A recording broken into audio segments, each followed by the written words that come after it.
বিনিয়োগ সম্মেলনে বিদেশি প্রতিনিধিদের ব্যাপক সাড়া। কিছুক্ষণ পর বক্তব্য দেবেন প্রধান উপদেষ্টা। উদ্বোধন করবেন স্টারলিংক ইন্টারনেট সেবার পরীক্ষামূলক যাত্রা। বাংলাদেশ যুক্তরাষ্ট্র লাভজনক বাণিজ্য সম্পর্কে গড়তে সহায়তা করবে মার্কিন ব্যবসায়ীরা। প্রধান উপদেষ্টার সঙ্গে বৈঠক, শুল্ক চুক্তির সুযোগ আছে জানালো হোয়াইট হাউস। চলতি অর্থবছরে কমলেও আগামী বছর ঘুরে দাঁড়াবে বাংলাদেশের অর্থনীতি। এডিবির পূর্বাভাস, ট্রাম্পের চড়া শুল্ক ও রাজনৈতিক উত্তেজনা বড় চ্যালেঞ্জ। দাপট কমেছে ভারতীয় হুন্ডি ব্যবসায়ীর। বৈধ চ্যানেল ব্যবহারে বাধ্য হওয়ায় বেড়েছে প্রবাসী আয়। যৌক্তিক শুল্ক ও সুযোগ অব্যাহত রাখার তাগিদ। এবং অনাবৃষ্টিতে ঝরছে গুটি আম। দুশ্চিন্তায় রাজশাহীর বাগান মালিকরা। নিয়মিত সেচের পরামর্শ, অনুকূল আবহাওয়া থাকলে 10,000 কোটি টাকার বাণিজ্যের আশা।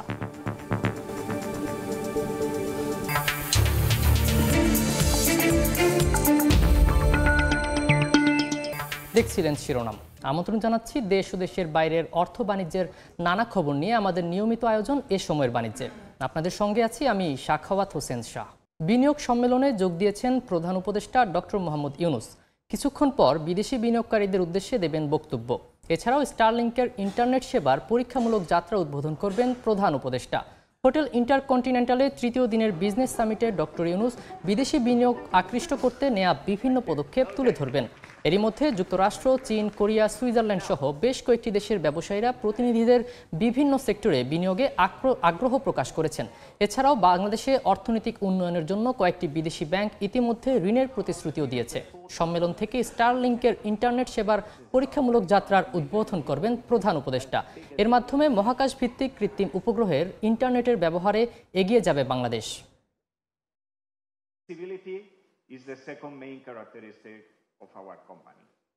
এই মুহূর্তে হোটেল ইন্টারকন্টিনেন্টালে আছেন সহকর্মী নাজমুস সালেহী। আমরা সরাসরি যাচ্ছি তার কাছে।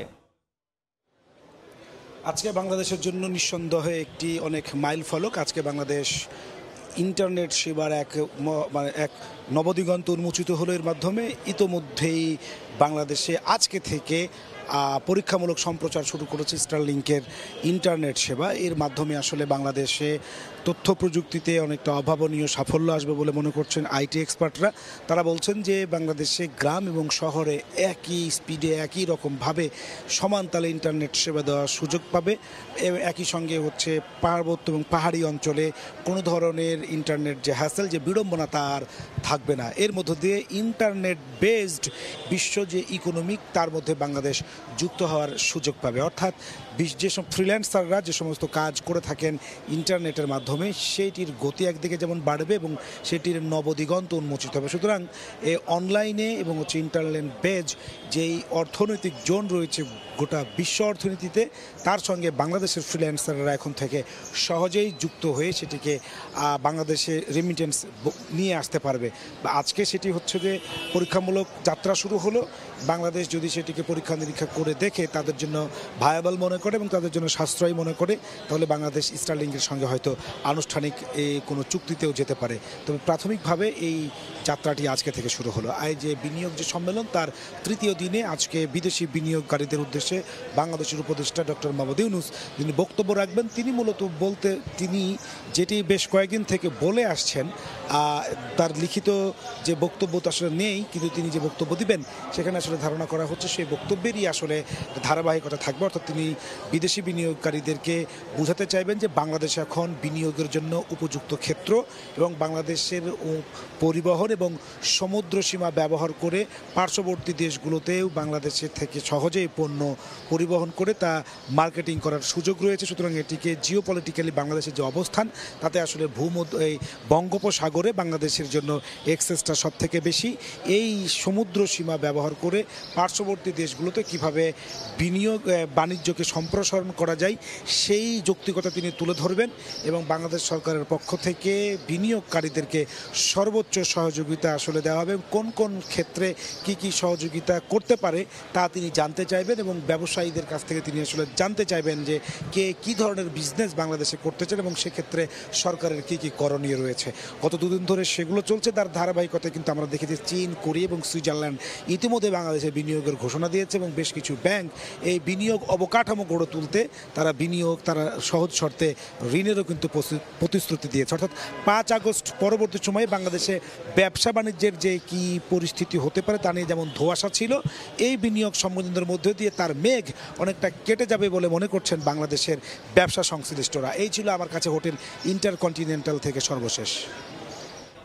হোটেল ইন্টারকন্টিনেন্টাল থেকে সরাসরি যুক্ত ছিলেন সহকর্মী নাজমুস সালেহি। বাংলাদেশ যুক্তরাষ্ট্রের লাভজনক বাণিজ্য সম্পর্ক গড়তে সহায়তার প্রতিশ্রুতি দিয়েছে মার্কিন ব্যবসায়িক প্রতিনিধি দল। মঙ্গলবার রাষ্ট্রীয় অতিথি ভবন যমুনায় সাবেক রাষ্ট্রদূত পিটার হাসের নেতৃত্বে প্রধান উপদেষ্টার সঙ্গে বৈঠক করে ইউএস বাংলাদেশ বিজনেস কাউন্সিল। শুল্ক ইস্যুতে আলোচনার মাধ্যমে বাংলাদেশ নিজেদের অবস্থান তুলে ধরবে বলে বৈঠকে আশা প্রকাশ করা হয়।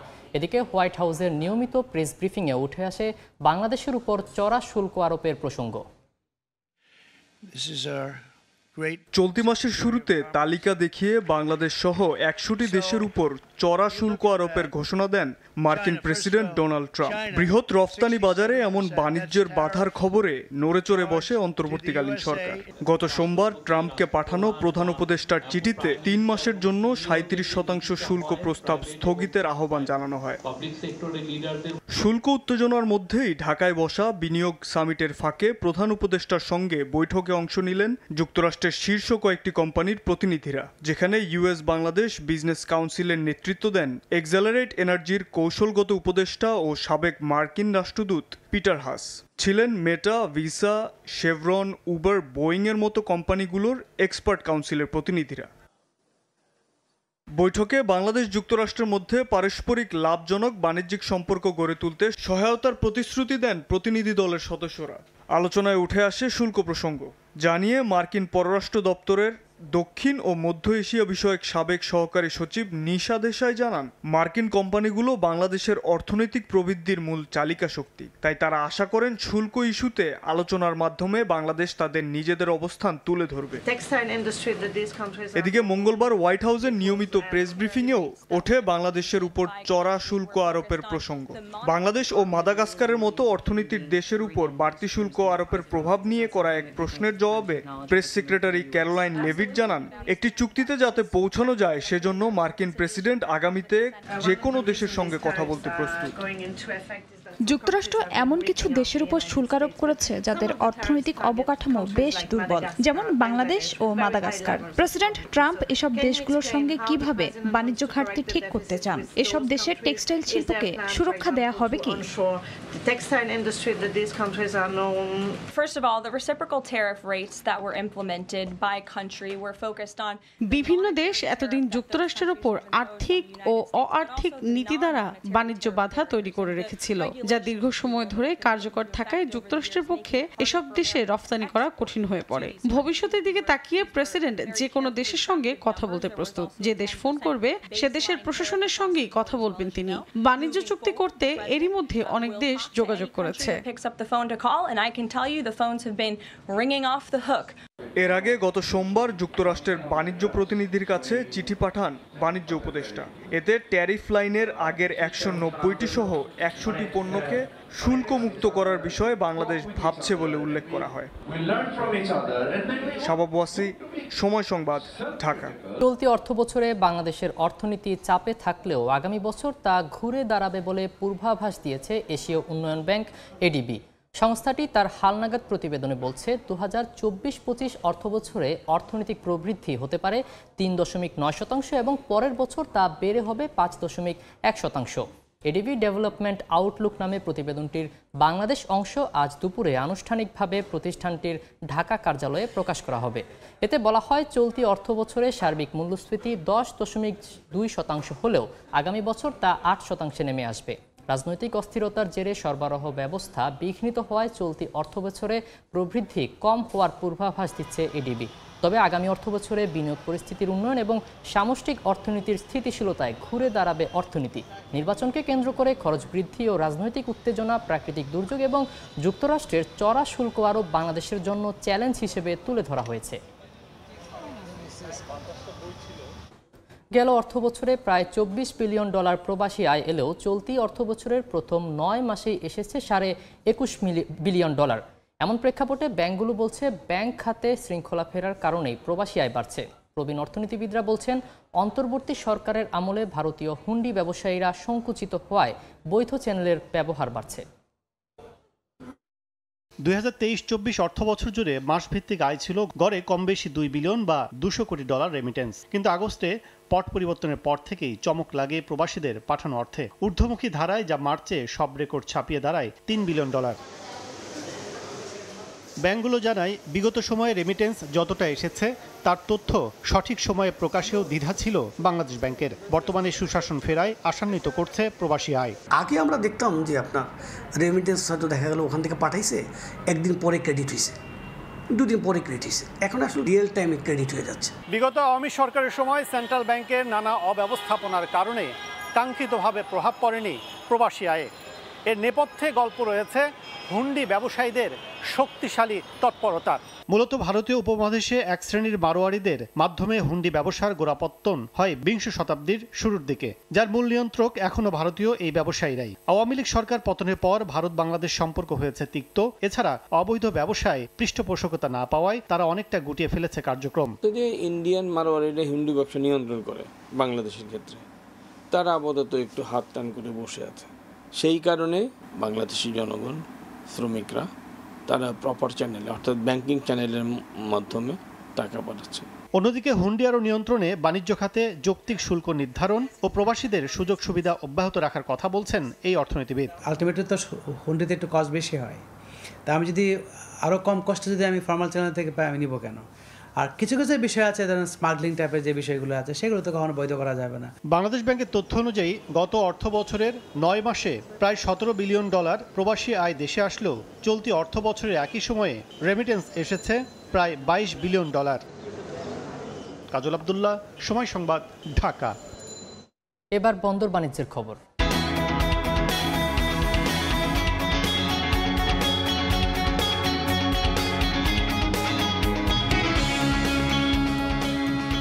লম্বা ছুটির পর হিলি স্থলবন্দরে বেড়েছে আমদানি রফতানি কার্যক্রম। এতে বন্দরে ফিরেছে কর্মচঞ্চল্য। এই মুহূর্তে হিলি স্থলবন্দরে আছেন সহকর্মী শফিকুল ইসলাম। শফিক, আমরা সরাসরি যাচ্ছি তার কাছে। এবং সাপ্তাহিক ছুটি সব মিলে 9 দিন বন্ধ ছিল হিলি স্থল বন্দরের আমদানি রপ্তানি বাণিজ্য। তবে গত রবিবার থেকে পুরোদমে চালু হয়েছে বন্দর দিয়ে। তো বর্তমানে আমদানি পরিমাণ কিন্তু অনেকটা বৃদ্ধি পেয়েছে। গত 3 দিনে যদি একটা হিসাব তথ্য আপনাকে জানাই, গত 3 দিনে 478টি ট্রাক পণ্যবাহী ট্রাক বন্দরে প্রবেশ করেছে, যার মধ্যে 362টি ছিল চাল বোঝাই ট্রাক। তাতে ছিল প্রায় আপনার 15,800 মেট্রিক টন চাল আমদানি হয়েছে হিলস্থল বন্দর দিয়ে। তবে প্রতিদিন চালের আমদানি বাড়ছে। তবে ব্যবসায়ীদের সাথে কথা বলেছিলাম, বর্তমানে চালের আমদানি কেন বাড়ছে তারা বলছে, যেহেতু গত 6 তারিখ পর্যন্ত চালের সময়সীমা শেষ ছিল, তবে খাদ্য মন্ত্রণালয় থেকে আবারও তারা 9 দিন সময়সীমা দ্বিতীয়বারের মতো বৃদ্ধি করেছে 15 তারিখ পর্যন্ত, আগামী 15 তারিখ পর্যন্ত। এতে করে বন্দর দিয়ে চালের পর্যাপ্ত আমদানি হচ্ছে। দেশের বিভিন্ন জায়গা থেকে পাইকারি এসেছে। তবে গড়ে প্রতিদিন কিন্তু এখানে চালের যে আমদানি হচ্ছে তাতে প্রায় 100 থেকে 140টি ট্রাক পর্যন্ত চাল আমদানি হচ্ছে। তবে এখানে ব্যবসায়ীরা বলছেন, যেহেতু চালের ব্যাপক চাহিদা রয়েছে, বিভিন্ন জায়গা থেকে পাইকারি ব্যবসায়ীরা আসছেন তারা চাল নেওয়ার জন্য। তাছাড়া কিন্তু বন্দরে বিভিন্ন ধরনের পণ্যের মধ্যে খোল, ভুসি, ভুট্টা, জিরা, বিভিন্ন ধরনের কিন্তু বীজ সহকারে সব ধরনের পণ্যই কিন্তু আমদানি হচ্ছে। তবে বলা যেতে পারে যে স্থল বন্দরের যে একটা কর্মচাঞ্চল্যতা, লেবারের মধ্যে যে একটা স্বস্তি, সেটা আমরা লক্ষ্য করেছি। তবে বন্দর কর্তৃপক্ষ বলছেন, যেহেতু আমদানি বৃদ্ধি পেয়েছে, যাতে করে তারা দ্রুত পণ্যগুলো সরবরাহ করতে পারে, সব ধরনের তারা এদিক সব ধরনের ব্যবস্থা তারা ইতিমধ্যে নিয়েছে। তবে কাস্টমের সাথে কথা বলেছি, কাস্টমসে তেমন বলছেন যে এখানে পণ্যগুলো দ্রুত শুল্ক আনছে, তারাও কিন্তু দ্রুত ছাড় দেওয়ার চেষ্টা করছেন। তো হিলস্থল বন্দরে আমদানি রপ্তানি বাণিজ্য আগের থেকে অনেকটা বৃদ্ধি পেয়েছে। এতটুকু ছিল হিলস্থল বন্দরে আমার কাছে সর্বশেষ। সরাসরি যুক্ত ছিলাম হিলি স্থলবন্দরে। এবার জানাবো পুঁজিবাজারের খবর। দেশের প্রধান পুঁজিবাজার ঢাকা স্টক এক্সচেঞ্জ টিএসসিতে সূচকের ইতিবাচক প্রবণতা দিয়ে চলছে লেনদেন। সবশেষ বাজার পরিস্থিতি জানাতে নিয়ে যাচ্ছি ডিএসসি ওয়েবসাইটে। আজ সকাল থেকে ডিএসসির 3টি সূচকে কিন্তু ঊর্ধ্বমুখী প্রবণতা দেখা দিচ্ছে। আমরা যেমনটি এই মুহূর্তে দেখতে পাচ্ছি, ঢাকা স্টক এক্সচেঞ্জের প্রধান সূচক, যেটি 30 পয়েন্ট বেড়ে এই মুহূর্তে অবস্থান করছে 5,216.45 পয়েন্টে। এরপর সরিয়া সূচক যেটি 9.71 পয়েন্ট বেড়ে অবস্থান করছে 1176.82 পয়েন্টে এবং বাছাইকৃত সূচক যেটি 9.76 পয়েন্ট বেড়ে অবস্থান করছে 1934.65 পয়েন্টে। এবার আমরা দেখার চেষ্টা করব শীর্ষ 10টি কোম্পানি যেটি কোথায় কে অবস্থান করছে। শীর্ষ 10 কোম্পানির ক্ষেত্রে প্রথমেই অবস্থান করছে বাংলাদেশ শিপিং কর্পোরেশন, যেটি এই মুহূর্তে রয়েছে একদমই প্রথমে, এবং দ্বিতীয় অবস্থানে আছে ইস্টার্ন লুব্রিক্যান্টস যেটি দ্বিতীয় পর্যায়ে অবস্থান করছে। তৃতীয়ত বেক্সিমকো ফার্মা যেটি তৃতীয় অবস্থানে, এবং একই সাথে চতুর্থ এবং পঞ্চম অবস্থানে রয়েছে ইফাদ অটোস এবং পিচ হ্যাচারি। এই ছিল ডিএসসি ওয়েবসাইটের সর্বশেষ তথ্য। হোটেল ইন্টারকন্টিনেন্টালে বিনিয়োগ সম্মেলনে বক্তব্য রাখছেন প্রধান উপদেষ্টা ডক্টর মোহাম্মদ ইউনুস। সরাসরি যাচ্ছি সেখানে।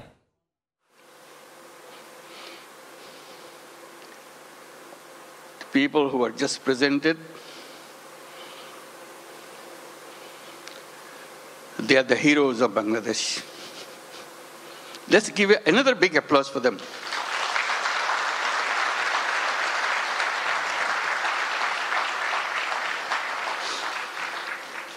Another standing ovation for our new citizen, Kyu Hak Sang. Wonderful. His dedication, his commitment.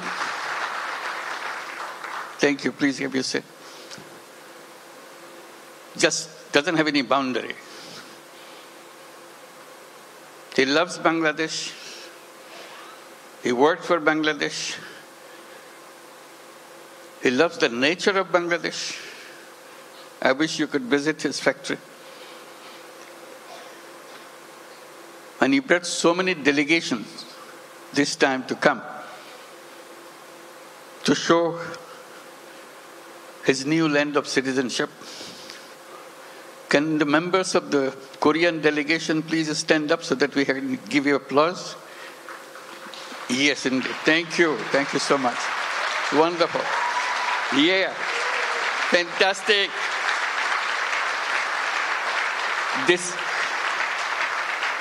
This is your home too. We'll make this home beautiful home for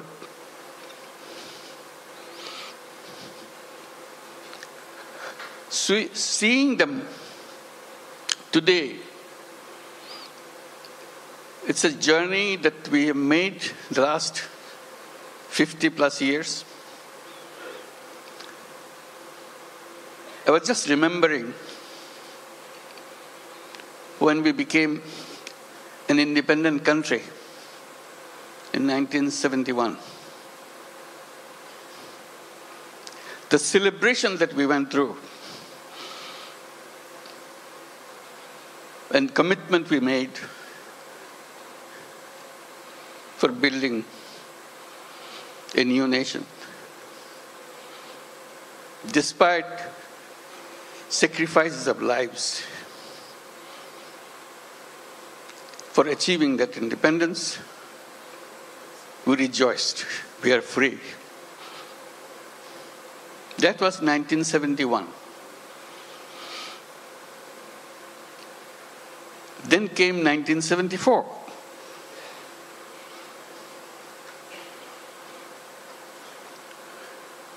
Today we are talking about 180 million people. In 1971, we were just about 1/3 of that size in population. Still the same country. 74 is a year that we cannot forget.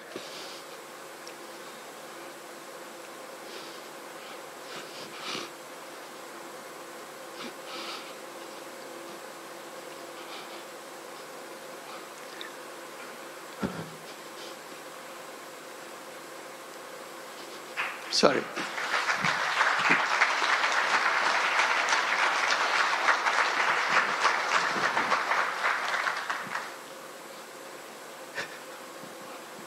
Sorry, my words. I cannot bring my word. People died of hunger. A famine throughout the country.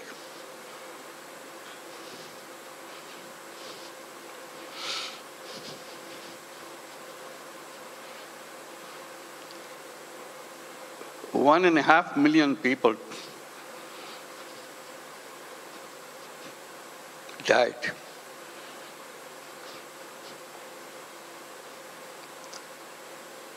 So that was the country we started with.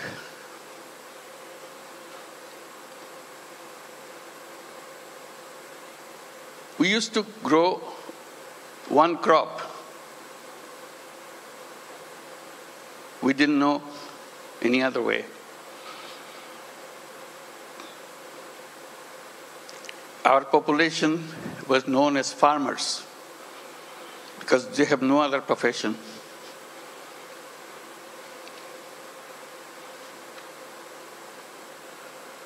And of them,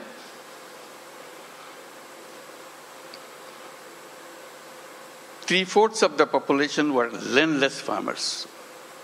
They had no land.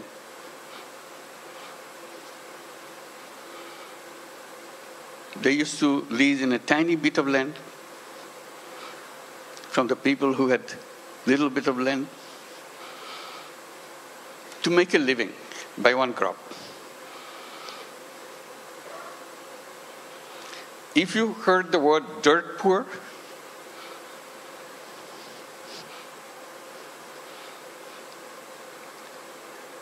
that was Bangladesh.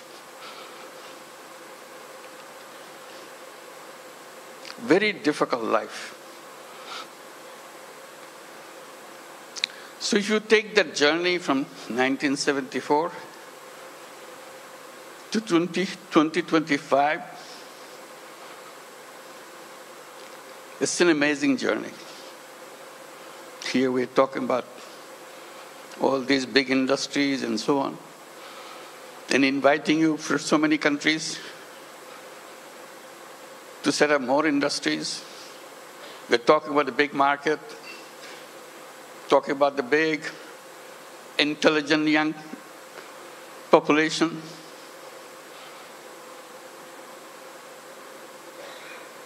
That's Bangladesh.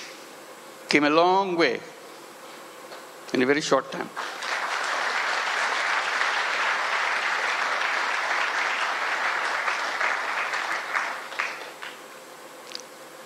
In that famine-ridden country, one little initiative came just to relieve the burden of watching what's going on. To help people to lend money, tiny little money, $2, $3, so that they can start a business, focusing particularly, specifically on women. They are the most destitute of all. That became known as microcredit. We created a bank called Grameen Bank. Had no idea what this finally will turn out to be. But it turned out to be a global name.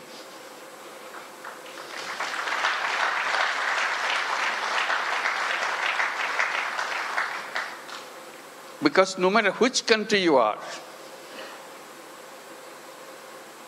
you have little Bangladesh of 1974 inside of you. You don't recognize it. You hide it by giving public money to them. So I always raise the voice. Giving public money to poor people is no solution at all. Solution is creating the structure, framework, will unleash the energy of the people.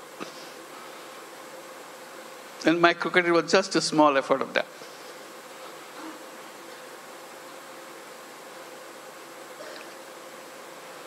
Then a crazy idea came over. When government wanted to issue license for telephone, we had nothing to do with telephone. We didn't have any telephone in the country. few telephones in the cities. Most of them don't work. So we talked, why don't we apply for a license for telephone company? A crazy idea. Government asked, what do you do with the telephone company? What business you got to do? I said, we'll give it to poor women. They laughed at us. To make a long story short, we got the license. Called it Grameen phone, because we had the Grameen bank, Grameen phone.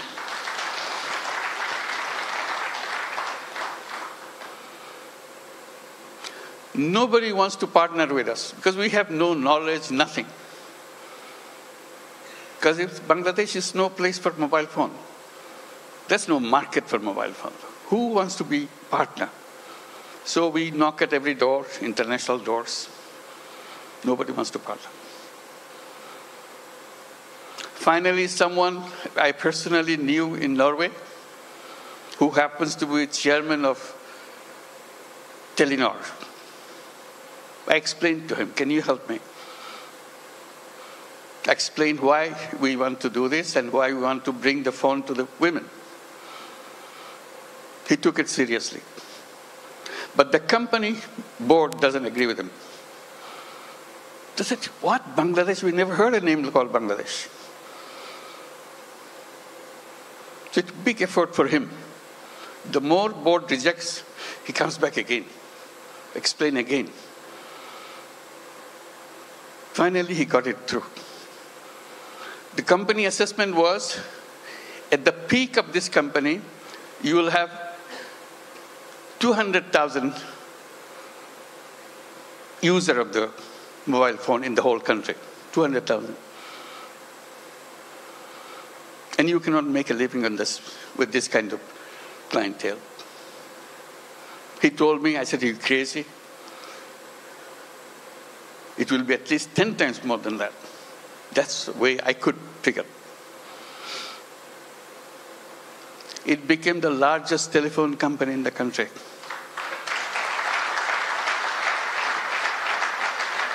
And women were the recipient of those telephone handsets. To turn them into what we call telephone ladies, sell the telephone service of the company. Men cannot apply, men cannot get the phone. Only poor women of Grameen Bank, not all women, only poor women of Grameen Bank can get a phone. Totally illiterate, has nothing to do, doesn't even know what a phone is. We train them. They started selling the service, saying, if you want to make a phone call to your son in the Middle East, in the meantime, Middle East saga began. So people wanted to talk. It became a roaring business. Soon, 100,000 women selling telephone service all over Bangladesh. It became so popular, everybody wanted to have a phone. Changed the whole company. At that time, there are other companies coming up around the world. They were focusing on their cities. The newspapers were covering us, not them. It became well known. So they started copying. For the first time, the idea came, phone have some use in the villages. They had no idea at all. The telephone has any meaning in the villages. They're always concentrated on the cities.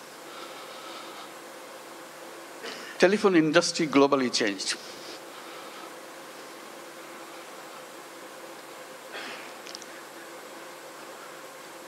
I'm narrating this story a little bit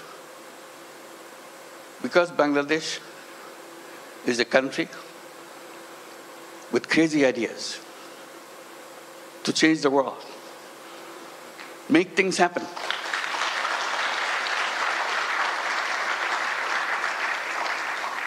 everyone you saw on the stage receiving the award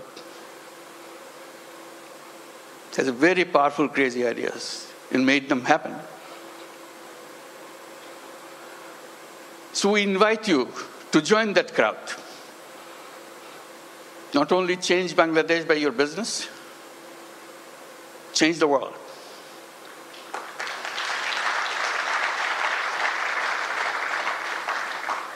I keep reminding people, yes, you want to make profit, go ahead, make profit.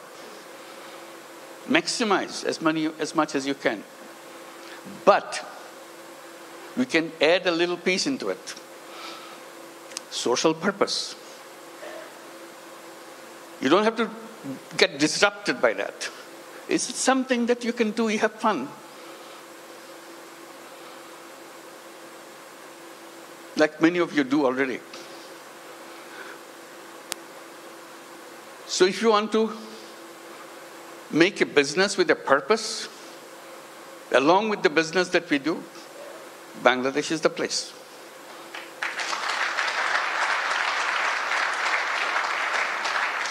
You will not know what your business will be like. Why the whole world is following you. Why suddenly you look back, how did it happen? Bangladesh makes it happen.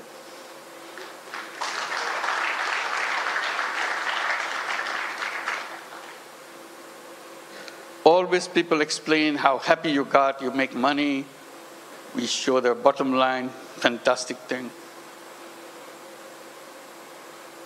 I try to add a little bit to that by saying making money is happiness. Definitely, of course. But making other people happy is a super happiness.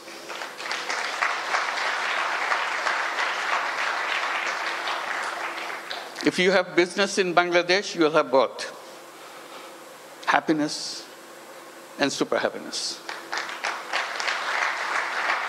That you get extra with no cost. You'll be proud of what you have done.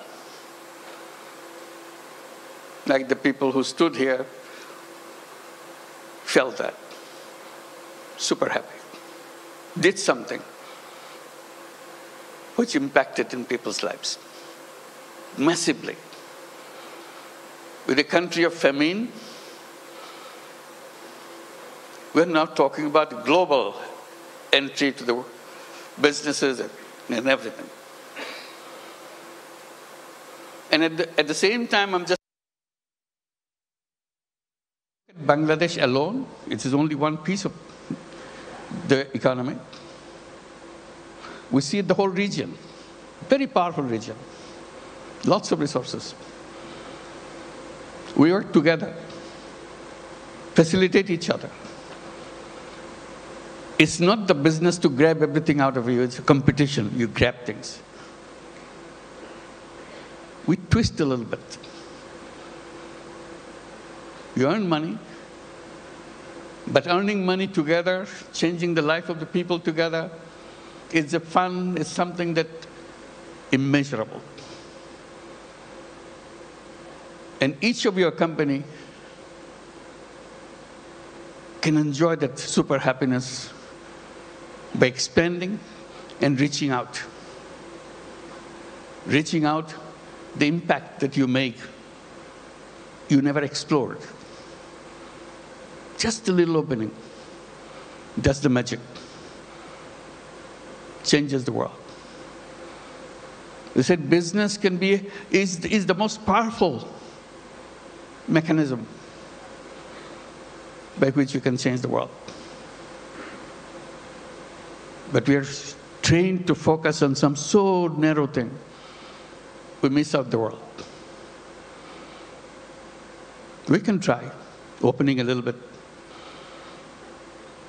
And I emphasize by saying, let's create a new civilization where you're wide, we're open, we embrace the world. I underscore by saying we can create a world of 3 zeros. It can be done with the businesses. not by the government. Government cannot achieve that. That's not the function of the government. It's the function of individuals, human beings. We are human beings. We can change the world. And business gives us a big, powerful tool in our hand.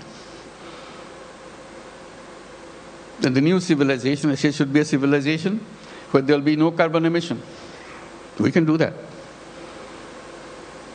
That's where the business innovation comes. All we have to do is just pay attention to that side. No carbon emission. It's a self-destructive system if you allow carbon emission to continue. No wealth concentration. It's fun to make money, but wealth concentration is the most dangerous thing to a human being. It will destroy the whole world. And zero unemployment. The young people get excited about it. Because all of you are entrepreneurs, not job seekers. Think like an entrepreneur. Make things happen. And Bangladesh is a place to see that. How suddenly people, we are known as farmers. We're a country of farmers, landless farmers. We didn't have any land, much land, little. Only in the 70s, early 60s maybe, 60s, some crazy young guys from the universities dared to enter into something which is happening in the country because of business interest of other countries, garment industry. Business interest of other countries, garment industry. They said, why not us? That was the beginning of the garment industry in Bangladesh, those crazy young guys. All the first generation, some of them are already here, came out of that generation. And now moving into the second generation, you heard Naseem, the second generation entrepreneur. That's our history. In 2 generations, second generation is just the beginning. It's still the first generation going on. Tapan is here too, I saw him. Where are you? Second generation, I'm sure. So that's the journey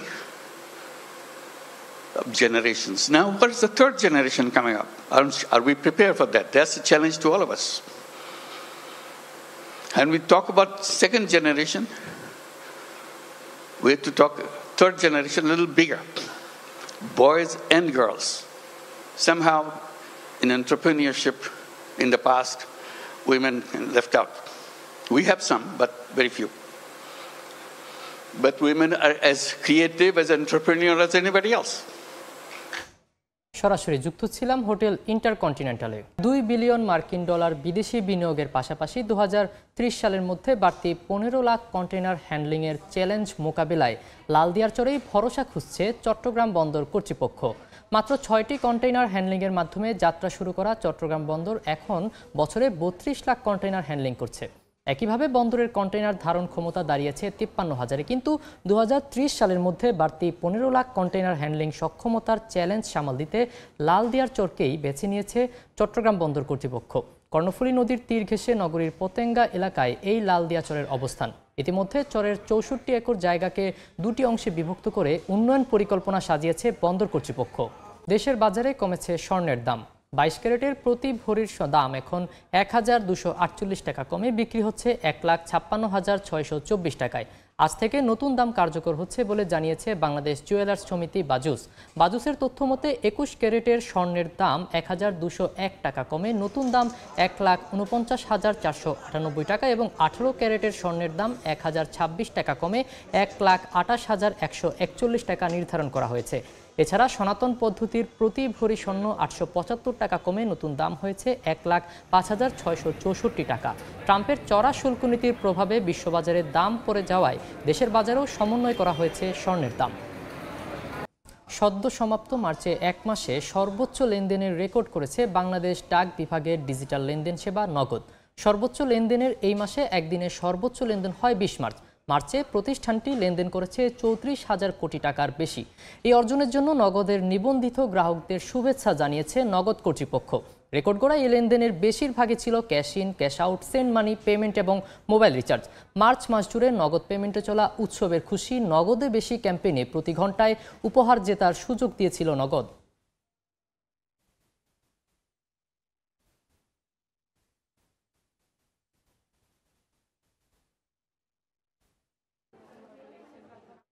এই ছিল এ সময়ের বাণিজ্যে। সঙ্গেই থাকুন সময়ের।